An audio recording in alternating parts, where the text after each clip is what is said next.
सलाम टीवी की टीम इंतखाबात के मद्देनजर लोकसभा हल्कों से ग्राउंड रिपोर्ट पेश कर रही है। इसी सिलसिले में हमारी टीम मेरठ पहुंची। हमारे नुमाइंदा सैयद मुबशर ने लोगों से बातचीत की और जाना कि वो कौन कौन से मुद्दे हैं जिनकी बुनियाद पर लोग अपना उम्मीदवार चुनेंगे।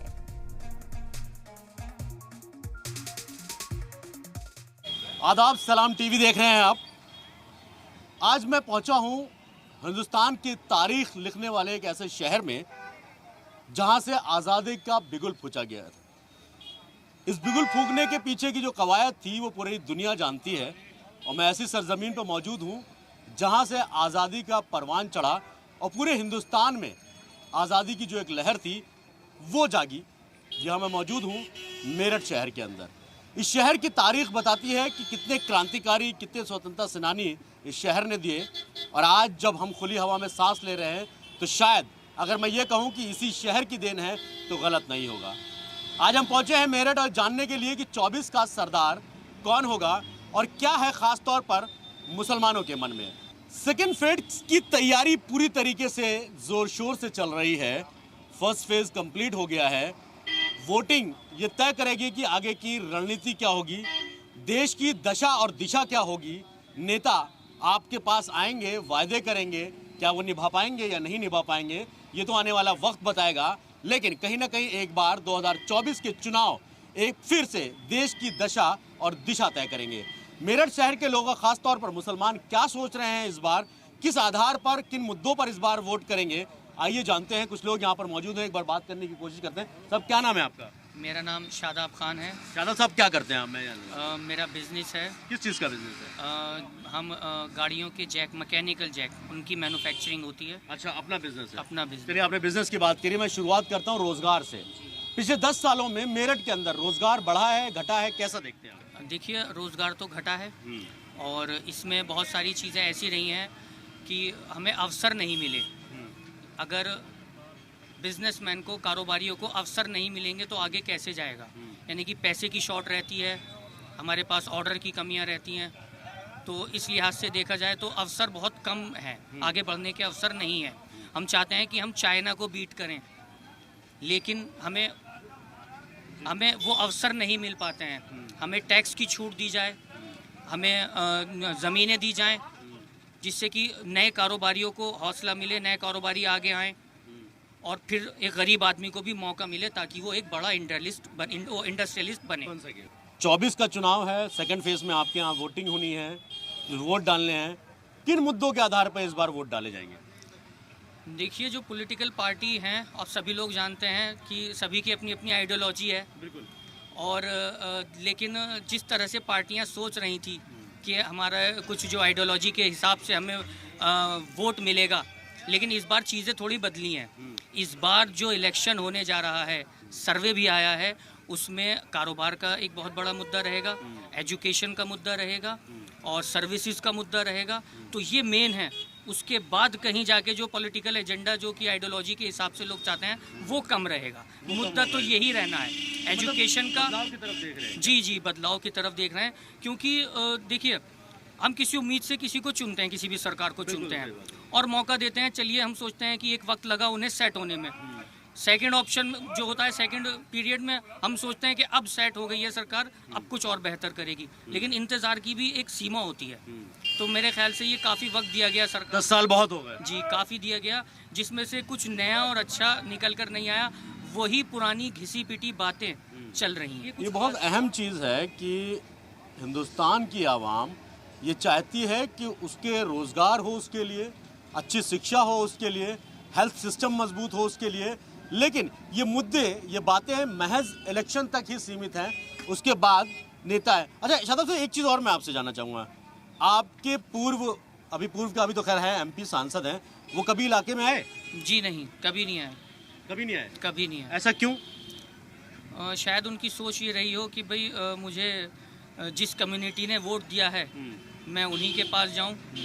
और यहाँ कभी हमारे क्षेत्रों में उन्होंने, तो प्रतिनिधि तो सबका होता है, जो वोट दे रहा है उसका भी, जो नहीं दे रहा है उसका भी। देखिए, प्रतिनिधि जो होता है, ये प्रतिनिधि को ही तो सोचना है कि मैं सबका जो है प्रतिनिधि हूँ, तो मुझे सबको देखना पड़ेगा। लेकिन हाँ, हमारे जो मौजूदा जो है सांसद हैं, उनसे तो शिकायत सभी की रही है। अच्छा। सभी लोगों की शिकायत रही है कि उन्होंने कुछ खास काम नहीं किया। मुसलमानों के ख़ास तौर पर मन में क्या है, क्योंकि ये मुस्लिम बहुल क्षेत्र है। 20 लाख की आबादी का, आबादी तो 35 लाख से ज़्यादा है। 20 लाख से ज़्यादा वोटर्स हैं इस जगह पे। मेरठ के अंदर 19,63,000 कुछ वोटर हैं, और उन वोटर्स के लिए अगर अच्छी शिक्षा नहीं है, अच्छे अस्पताल नहीं है, रोज़गार के साधन नहीं है, क्योंकि कारीगरों का एक पूरा डिस्ट्रिक्ट, ये शहर कहा जाता है, बहुत अहम हो जाता है कि जहाँ छोटे छोटे कारीगर हैं, अगर उनको अवसर नहीं मिलेगा तो वो बड़े इंडस्ट्रीज या देश के तरक्की में हिस्सेदारी नहीं निभा सकते। कुछ और लोग भी हैं, उनसे जानते हैं। क्या आपके मन में क्या है इस बार, मुद्दे क्या होंगे, और मुसलमानों के मन में खास तौर पर क्या है? देखिए, हमारे मन में तो कुछ ऐसा खास नहीं है। बिजली, पानी, शिक्षा, स्वास्थ्य जो बेसिक नीड्स हैं, अब उसी पे काम कुछ नहीं हो रहा। बिजली है वो हमें नहीं मिल रही है तो बहुत महंगी मिल रही है। एजुकेशन सिस्टम अच्छा नहीं है हमारे देश का। अब हम प्राइवेट स्कूलों में जाते हैं, उतनी इनकम नहीं है कि हम प्राइवेट स्कूल की फ़ीस दे सकें या उन्हें ट्यूशन में दे सकें। सरकारी स्कूल उस काबिल नहीं है कि सरकारी स्कूल में हम पढ़ाएं। वहाँ पर मतलब कोई फैसिलिटी नहीं है किसी तरह की, ना टीचर ठीक से पढ़ाते हैं, ना कुछ, ना वहाँ का सिस्टम अच्छा, ना पढ़ाई अच्छी है। पूरे टाइम अगर स्कूल में 10 टीचर हैं तो 10 में से 4 आएंगे, 6 एब्सेंट रहेंगे। बच्चे किसी भी हालत में खेलते रहें, स्कूल में पढ़ें ना पढ़ें, कोई इस बात से मतलब नहीं है। सांसद जी ने पिछले 10 सालों में क्या कुछ किया है? यहाँ पे कुछ किया है? सांसद जी ने तो कुछ नहीं। सांसद जी की जो तलाश है, सांसद जी के तो पोस्टर बैनर लगे हैं मेरठ में, मतलब लापता हैं, बहुत अरसे से दिख ही नहीं रहे हैं। कभी कभी टीवी में दिख जाते हैं, पार्लियामेंट में बैठे हैं, वो भी चुपचाप बैठे हैं। मेरठ का कोई मुद्दा ही नहीं रखा उन्होंने, अभी तक कोई मुद्दा नहीं रखा। अहम मुद्दों की मैं बात करूं, मैं आऊंगा आपके पास। अहम मुद्दों की मैं बात करूं, ऐसे क्या खास मुद्दे हैं जो मेरठ को सबसे ज़्यादा जिनकी ज़रूरत है? मेरठ को देखिए, सबसे ज़्यादा जो ज़रूरत है वो है व्यापार की, और मैन्युफैक्चर अगर आगे बढ़ेगा तो ट्रेडर को भी उतने ही कम कॉस्टिंग में माल मिलेगा। जैसे कि बिजली है, बिजली बहुत महंगी है और लाइट आती नहीं है।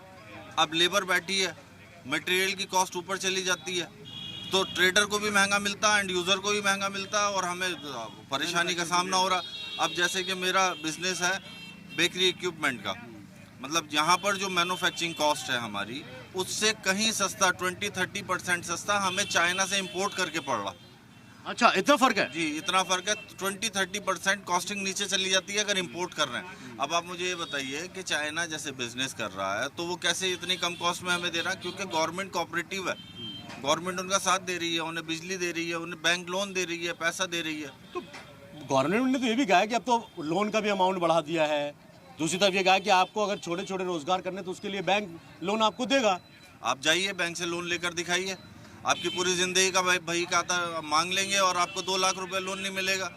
ये बोलने से क्या कोई लोन बांट रहे हैं, बैंक दे रहे हैं? कुछ नहीं दे रहे हैं, सब बकवासबाजी है। देखिए, कहना बहुत आसान हो जाता है हर उस शख्स के लिए, हर उस नेता के लिए, कह के चले जाते हैं, यानी वही वादे हो जाते हैं, लेकिन वादे कितने धरातल पे उतरते हैं, ज़मीन पे कितने रहते हैं, मुद्दा वही होता है। कुछ और लोग भी मौजूद हैं, मैं उनसे बात करूँ। क्या नाम है आपका? मेरा नाम जुबैर। आप बोले जी हाँ जी, मैं ये कहना चाहता हूँ कि आपके चैनल के माध्यम से, मुझे ये तो नहीं पता कि मेरी आवाज़ कहाँ तक जाएगी, लेकिन मैं चाहूँगा कि मेरी आवाज़ बहुत दूर तक जाए। जैसे कि एज अ मुस्लिम मैं आपको बिल्कुल दिल की बात बताता हूँ। आज जो मुस्लिम की हालत, मैं जानने भी वही आया हूँ कि मुसलमानों के मन में आखिर है क्या है, क्योंकि वैसे तो सेकुलर हमारे हिंदू भाई भी बहुत सारे हैं जो सपोर्ट करते हैं मुस्लिम्स की, लेकिन आज एक आइडियोलॉजी जो काम कर रही है उसमें हमें भेदभाव का शिकार भी होना पड़ रहा है। ये कड़वी सच्चाई है। मेरठ में है ये चीज़? जी, काफ़ी सभी जगहों पर है, बहुत बड़े पैमाने पर है। लेकिन सेकुलर हिंदू भाई भी हैं हमारे बहुत सारे जो हमारे साथ रहते हैं, लेकिन असल जो मुस्लिम्स को चिंता है वो इस बात की नहीं है कि भेदभाव हो गया, कहीं लिंचिंग हो गई। हमें असल चिंता अभी भी देश की है। हम चाहते हैं कि देश आगे बढ़े, हम चाइना को, अमेरिका को पीछे छोड़ें, हम तैयार हैं काम करने के लिए। नाम क्या आपका? भाई मेरा नाम शहजाद है। शहजाद साहब, वोट करेंगे इस बार? क्या लगता है किन आधार पर आपको वोट करना चाहिए? देखो, असल तो मसला ये हो रहा है कि यहाँ जो है, बिल्कुल जो भाई हमारे आमिर भाई ने बताई है कि कुछ हमें जो राजनीति चल रही है हमारे ऊपर, हिंदू और मुसलमान की राजनीति लेके चल रहे हैं। भाई हिंदू और मुसलमान की राजनीति से होगा क्या? हमारा देश पीछे जा रहा है। बिल्कुल शादाब भाई की बात हमारे, और हम भी शहजाद बोल रहे हैं और वो शादाब बोल रहे थे। ये आज हमारा देश बाहर मुल्कों के अंदर जो आज हमारी कितनी बड़ी बदनामी चल रही है, बाहर क्या अंदाजा लगा रहे हैं वो लोग कि भाई ये क्या चल रहा है मामला। एक हिंदू और मुसलमान को आपस में, ये आज हमारा भारत ऐसा था, गंगा जमुना की तहजीब हमारे मुल्क से जा रही है, हिंदू और भाईचारा और मुसलमान भाईचारा हमारे अंदर से खत्म हो रहा है। भाई इससे कब तक ये मामला हमारे साथ चलता रहेगा।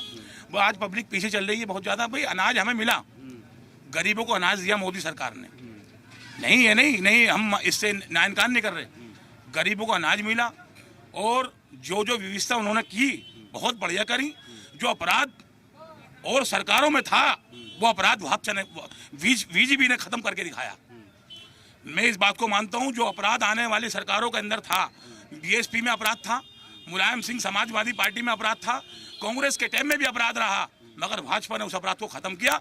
भाजपा बहुत अच्छी सरकार है, ऐसी बात नहीं, हम बात को मानते हैं। और जो भाजपा ने जो अपने वादे किए उस बात पे जरा सी थोड़ी सी कहीं ना कहीं गलती नजर आ रही है। क्या गलतियां नजर आई? ये नजर आ रही, जो बच्चे आज हमारे पढ़े लिखे होने के बावजूद अगर आज वो नौकरी लेने जाते हैं, ये नौकरी के लिए जाते हैं, उनको नौकरी नहीं मिल पाती। थोड़ा सा उनको जो है जिस तरीके का उनके लिए व्यवहार होना चाहिए वो व्यवहार उनके लिए नहीं हो पा रहा। इस बार वोट करेंगे तो किस आधार पर करेंगे? भाई देखो, मैं तो साफ बता, मुद्दे तो देखो मुझे तो नहीं नजर आ रहे हैं। भाई ये गठबंधन की सरकार है, इस गठबंधन की सरकार में ज्यादातर मुसलमान, कांग्रेस और समाजवादी को नजर आ रहा है। मैं आपको सीधी बात बताऊं, बिल्कुल सीधी बात सुनना, सीधी बात बता रहा हूँ कि मुसलमान का जो संतोलस दिमाग है हिंदू का भी है, ऐसी बात नहीं कि मुसलमान है, हिंदू भी जो परेशान है थोड़े बहुत, वो आज वो इस तरीके पे आ गए हैं जिनको नौकरियां नहीं मिल रही, युवाओं को, ये युवा है नौकरी लेने के लिए फिर रहे हैं। ये भी तो सरकार की जिम्मेदारी है, सारे काम आप अच्छे कर लीजिए, युवा बेरोजगार बैठा रहेगा तो कब तक चलेगा? युवा बेरोजगार है, जिन्हें बेचारों को जिनको नौकरी मिलनी चाहिए थी, जो पढ़े हुए हैं, काबिलियत आपता है, अब वो बेचारे अपने लेके डिग्री जा रहे हैं, उनके लिए बताओ क्या हो रहा है। 15,000 10,000 भाई 15,000 उनके माँ बापों ने कितना पढ़ाया, उनको कितना पैसा खर्च किया उनके ऊपर, और आज सरकार क्या कर रही है उनके लिए, क्या फायदा हो रहा है उनके लिए? वो हिंदू की जिम्मेदारी तो नहीं भाई, जिम्मेदारी है सरकार की, पूरी जिम्मेदारी, उनको पूरी फैसिलिटी दी जाए उनके लिए, उनके लिए उनको जो है पूरा वो मिलना चाहिए। अच्छा, मेरठ में आपको क्या लगता है? क्योंकि मेरठ जहाँ तक शहर में मैं जानता हूँ, जहाँ तक मैं समझ पाया हूँ, जहाँ तक पढ़ा है या देखा है मैंने, मेरठ में छोटे कारखाने सबसे ज्यादा हैं। हाँ जी। उसके लिए कोई काम हुआ कि कम से कम उनको बैकअप मिले, उनको सपोर्ट मिले, ताकि वो लोग भी फल फूल सके? नहीं मिला सर, और बल्कि जो कारखाने छोटे छोटे हैं इलाकों के अंदर, जैसे हमारे क्षेत्रों के अंदर छोटे मोटे कारखाने हैं, जैसे ढलाई की भट्टियां हैं, और भी कारखाने हैं, नौजी प्लेंजर के कारखाने हैं, उनको बेचारों को कोई बेनिफिट ऐसा नहीं मिला जो आगे बढ़ सके। वो वहीं के वहीं है, वो वहीं के वहीं। आप सरकार का गुणगान तब भी कर रहे हैं, लेकिन धीरे धीरे आप भी कह रहे हैं कि नहीं मिला, कुछ नहीं है। नहीं मिला, मैं तो उनके लिए कर रहा हूँ, युवाओं के लिए, जो युवा पढ़ने के बाद भी उनको नौकरी नहीं मिल रही बेचारों को, जिनकी जो डिग्री लेके जा रहा है, अपनी डिग्री दिखा रहा है, उनको 15,000 10,000 में क्या कर लेंगे वो लोग, बताइए आप। भाई उनको अच्छी तरक्की मिलनी चाहिए, उन लोगों को उनको फैसिलिटी मिलनी चाहिए बढ़िया। शायद जो कहा करते थे कि 80 बिल्कुल वो खत्म 80 हो और 20 की राजनीति की बातें जो हुआ करती थी, ये 80 और 20 के बीच का जो फर्क है, ये जो खाई है, वो इतनी गहरी हो चुकी कि लोग बात करते करते भावुक हो जाते हैं।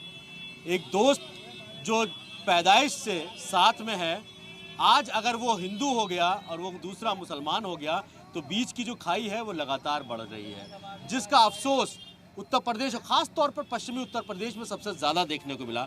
हम बिजनौर गए, हम मुजफ्फरनगर गए, हम दूसरी और जगह पे गए, पश्चिमी यूपी के कई ज़िलों में गए। सबसे ज़्यादा दिक्कत ये थी, जो बुज़ुर्ग हैं वो आज अपनी नम आँखों से इस बात को बिल्कुल कहते हुए नहीं झिझकते कि जिसके साथ उठे बैठे पढ़े लिखे ज़िंदगी का एक लंबा सफ़र तय किया, आज वहीं पर आया हो गया। बात रोज़गार की है, सरकारें आएंगी जाएंगी, वादे करे जाएंगे, कुछ निभाए जाएंगे, कुछ भूल जाया जाएगा, लेकिन युवाओं के साथ और उन छोटे रोज़गार करने वाले, कल कारखाने करने वाले, जो चलाने वाले लोग हैं, वो किस तरीके से आने वाले दिनों में सर्वाइव करेंगे, ये अपने आप में बड़ा सवाल है। सरकारों को एक बार ये सोचना भी चाहिए, और शायद ये बहुत अच्छी है सरकार, बीजेपी की बहुत अच्छी है, जहाँ तक जवाब मैंने कहा कि बहुत अच्छी है, लेकिन कुछ दिल में जो तकलीफ़ है वो ज़ुबान पे आ गई कि जो आपसी भाईचारा था उसको ख़त्म ना किया जाए, बल्कि उसको बढ़ाकर इस देश को और आगे बढ़ाया जाए। तो क्या नाम है आपका? शाहिद पहलवान है। शाहिद साहब, अभी सेकंड फेज़ का चुनाव का दौर शुरू हो चुका है, ऑलमोस्ट तैयारी हो रही है, नेता आ रहे हैं, बयानबाजियाँ हो रही हैं, वायदे हो रहे हैं। दो सवाल सिर्फ मेरे हैं, मैं वही सवाल मेरे सबसे हैं कि मुसलमानों के मन में इस बार क्या है, दूसरा किन मुद्दों के आधार पर इस बार वोट करेगा मुसलमान? मुसलमान के मन में जो है वो गठबंधन का मन है, मुसलमान का गठबंधन को वोट मिलेगी, और इस मुद्दों के आधार पर वोट मिलेगी कि जो झूठे वायदे किए हैं मोदी जी ने, 2 लाख नौकरी देंगे वो नहीं दी, 15 लाख रुपए का वायदा करा के फी आदमी को 15 लाख रुपए मिलेंगे वो नहीं दिए। वो तो कह दिया, आपके जुमला है, अभी तक उस चीज को बुलाए जा रहे हैं। जुमला है तो जुमला फिर बोल देंगे, फिर वोट ले जाएंगे, जनता सीधी साधी जनता को फिर लूट के ले जाएंगे। भाई देखिए मेहमान जी, मैं एक चीज जानना चाहता हूँ, बहुत वैसे नॉर्मल, मैं कोई इस तरीके की बात दे रहा, किसी ने गिरबान तो नहीं पकड़ा कि भैया वोट यही देना, मौका तो आपके पास आता है ना, 5 साल उनके 1 दिन आपका, तो फिर बार बार ही क्यों, बार बार क्यों आ गए? अब मौका आ गया। अब जो है गठबंधन की जो है चुनाव हो रहा है, इंशाल्लाह गठबंधन जीतेगा, कि गठबंधन जीतेगा, क्योंकि इनसे तो जनता परेशान है, तराही तराही कर रही है जनता। आप पूछ लीजिए कारोबार। आपके मुद्दे क्या होने वाले हैं वोट करने वाले दिन? आपके मुद्दे, मैं किसी को भी वोट दे, मुझे उससे कोई मतलब नहीं है, मैं सिर्फ जानना चाहता हूँ किन मुद्दों के आधार पर आप जिसको भी वोट करेंगे, किसको करेंगे मुझे वो जानने की इच्छा भी नहीं है मेरी, लेकिन किन मुद्दों के आधार पर करेंगे आप? इस मुद्दों के आधार पर करेंगे कि गरीब लोग जो परेशान है सब बीजेपी से छुटकारा पाना चाहते हैं, इसलिए गठबंधन को वोट मिलेगी, गठबंधन को वोट मिलेगी। चलिए, आप वोट किसी को भी कीजिए, ये आपका कॉन्स्टिट्यूशनल राइट है, लेकिन वोट सोच समझ कर ही दें, क्योंकि आपका दिया हुआ एक वोट आपके आने वाले कल आपके बच्चों के भविष्य को बना भी सकता है और बिगाड़ भी सकता है, उसके बाद जिम्मेदारी किसी की नहीं होगी। ये भाईचारा ही है जो शायद आज भी मुट्ठी को बंद किए हुए है। वो कहा जाता है ना, खुली मुट्ठी खाक की और बंद लाख की, तो उसी तरीके से आम आदमी आज भी यही सोचता है कि जो आपसी भाईचारा है वो बना रहे। हिंदू मुसलमान की राजनीति बहुत हो गई, देश तोड़ने की बात बहुत हो गई, आइए अब देश जोड़ने की बात करें। मेरठ वो एक ऐसी सरजमीन है जिस सरजमीन से हिंदुस्तान को इनकलाब देखने को मिला, इसी मेरठ की सरजमीन से आपको इनकलाब देखने को मिला, इसी मेरठ की ज़मीन से आपको ऐसे सैकड़ों हज़ारों स्वतंत्रता सेनानी देखने को मिले जिन्होंने एक आवाज़ में, चाहे वो हिंदू हो या मुसलमान, एक नारा दिया, आज़ाद भारत का नारा दिया। और आज जिस खुली फिज़ा में हम सांस ले रहे हैं, ये इसी मेरठ की सरजमीन की शायद देन होगी। फिलहाल मुझे और मेरी टीम को दी इजाज़त। आप देखते रहिए सलाम टीवी। अगले एपिसोड में मिलूंगा किसी और शहर में, जानेंगे क्या है मुसलमानों के मन में और 24 का सरदार कौन होगा।